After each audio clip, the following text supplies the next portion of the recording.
Welcome to Zoe Stories. I was just helping. Now I'm in a dress at her wedding. I should have known the moment she smiled at me like that, sweet, calm, and just a little too pleased, that my life was about to fall apart. I'm Ethan. Or, well, I used to be. Back then, I was just an average 18-year-old guy. Quiet. Kept to myself. Lived with my dad after the divorce. And then, she came into our lives, Victoria, my new stepmom. Elegant. Rich. The kind of woman who didn't just walk into a room, she owned it. Every word she said felt like a command, wrapped in sugar. And Dad? He was wrapped around her finger from day one. I hated how fake it all felt. She'd call me sweetheart, with this syrupy venom in her voice, the kind that made me feel like a child being toyed with. And no matter how hard I tried to avoid her, she was always a-watching, calculating, smiling like she knew something I didn't. And she did. Because on one rainy afternoon, when Dad was out on a business trip, she dropped a bomb that destroyed the last pieces of my normal life. We were in the living room. She was sipping wine, scrolling through her phone. I was minding my own business, trying to finish an assignment. And then she looked up, lips curled into that mischievous smile. "Ethan, sweetheart, want to play a game?" I frowned. "What kind of game?" She set her glass down slowly. "A bet." I laughed because it sounded so stupid. "I'm not interested." "Oh, but I think you will be," she said, leaning forward. "If you win, I'll buy you that car you've been dreaming of. The one you keep saving pictures of on your phone." My breath caught. She knew? And if I lose? I asked, my voice low. Her smile widened. "You spend 1 week doing everything I say. No questions. No backing out." My instincts screamed at me to walk away. To say no. To run. But I was desperate. I needed that car for college. I was tired of being the kid who had nothing. And besides, how bad could it be? So, like a fool, I shook her hand. That was the last moment I remember being in control of my life. The game was simple, or so she made it seem. A trivia challenge. 5 questions. First to get 3 right wins. I got 1. She got 3. I still swear she cheated, but it didn't matter. The smile she gave me when I lost, like a lion finally catching its prey, still haunts me. "Good boy," she whispered. "Now, let's begin your training." I blinked. "Training?" She stood and clapped her hands. "Oh, darling, you didn't think this would be simple, did you?" She led me upstairs, into her walk-in closet, a room larger than my entire bedroom. And before I could say a word, she threw open a wardrobe. Dresses, Heels. Wigs. makeup, jewelry, all perfectly arranged. My stomach dropped. "No," I muttered, backing away. "No way." But she was already behind me, pushing me forward with that fake sweet tone that made it feel like I couldn't say no. "You agreed, Ethan. And my daughter can't be seen wearing boy clothes." "Daughter?" She just winked. And that was the first time she called me Evelyn. The transformation wasn't just physical. It was mental warfare. Every morning started with voice training. Every night ended with skincare. She taught me how to walk in heels, how to sit like a lady, how to smile without showing fear. At first, I fought her. But the rules of the bet were clear. 1 week. Total obedience. And she was always watching, always one step ahead. She made me attend a dinner with her friends, dressed in a short red dress, fake nails, wig curled perfectly, lashes heavy with mascara. They all called me Evelyn, complimented my beauty. Not one of them realized I was a boy. That night, when we got home, she smiled at me like I had passed some secret test. "You're a natural," she whispered, brushing my hair behind my ear. I wanted to scream. But the worst part? A tiny, twisted part of me felt proud. It only got worse when Dad came home. Because she didn't stop. She made me keep going. Said the week wasn't over. But I could see something darker in her eyes, like this had never been about a bet. And then she said it. "If you tell him, I'll show him those photos. The ones from the dinner. From the makeup lessons. From the time you smiled at yourself in the mirror." My blood ran cold. She had everything on camera. "I can make you disappear," she whispered. "Or I can make you my daughter forever." And that's when I realized this was never a game. I tried to hold on to my old self. I kept telling myself, this is just a game. Just 1 week. Then I'll burn every dress, wash off every trace of lipstick, and go back to being me. But Victoria wasn't playing anymore. On the 5th day, she walked into my room, the guest room she had turned into a mini beauty studio, holding a pastel shopping bag and a small box with red ribbons. "Get ready," she said simply. "We're going out." I froze. Out where? She didn't answer. She just dropped the clothes on the bed, a pale pink skater dress, white heels, a dainty gold necklace, and placed the box next to it. Inside, a pair of clip-on earrings, glittering like a trap. My voice cracked. "You can't be serious." "Oh, but I am," she purred. "My daughter needs a little son, and I need the world to see how lovely she's become." I should have said no. I should have screamed. But all I could do was stand there, shaking, while she laid out everything like this was a normal afternoon tea. "You promised," she whispered. "And if you break that promise, you know what I'll do." Her words hung in the air like a loaded gun. Photos, videos, my father, my friends, college. She had the power to destroy me or reshape me. The next hour was a blur. She did my makeup herself, humming softly as she applied blush to my cheeks, eyeliner to my lids. I felt like I was being painted into a new identity, one brush stroke at a time. "There," she said finally, tilting my chin up. "You look absolutely precious." I stared at the mirror, heart thundering in my chest. The reflection wasn't Ethan. It was Evelyn, soft, delicate, polished to perfection. Lips pink and glossy, hair curled and bouncing over bare shoulders. Every trace of my old self erased under layers of beauty I never asked for. And then I saw it, her smile in the mirror behind me. Proud. Possessive, like she had created me. We got into her sleek black car, and I sat stiffly, terrified someone might see me. "Where are we going?" I asked again. She glanced at me, amused. "The mall." My heart dropped. No. No, absolutely not. But her voice cut through mine like a blade. "If you even think about making a scene, I will personally text those pictures to your father." I went silent. She smirked. "Good girl." The mall was packed. Every step in those heels felt like a ticking bomb. I kept my head down, praying no one would look too closely. My legs shook with every click of my heels on the polished floor. The dress swished around my thighs, taunting me. And then the unthinkable happened. "Excuse me," a woman said, tapping my arm near a boutique entrance. "Where did you get that dress? My daughter would love it." I choked on my breath. Victoria stepped in smoothly. "It's from Paris. I brought it back for my daughter. Isn't she just lovely?" The woman nodded. "She's stunning. Such poise." I felt like I was going to faint. Someone just called me stunning. As a girl. And I hadn't corrected them. Victoria dragged me into a high-end boutique next. Everything was pink and white and reeked of money. The staff fawned over me like I was royalty. She made me try on dresses, heels, even lingerie. I thought she was done humiliating me until she pulled out her phone. "Smile," she mouthed. And I did. Like I'd forgotten how to say no. Hours passed. I didn't know who I was anymore. In the changing room, I caught a glimpse of myself. Flawless skin, gloss lips, dress clinging to every curve Victoria had sculpted into me. And I whispered it out loud for the first time. Evelyn. The name felt foreign, but also disturbingly real. And for the first time, I wasn't sure if I was pretending anymore. We got home late.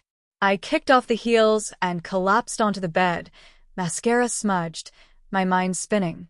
Victoria walked in, placed a pink shopping bag beside me, and sat on the edge of the bed. "I'm proud of you," she said softly. "Today, you didn't just look the part. You lived it." I didn't respond. She leaned in close. "And the best part, sweetheart?" Her voice turned cold.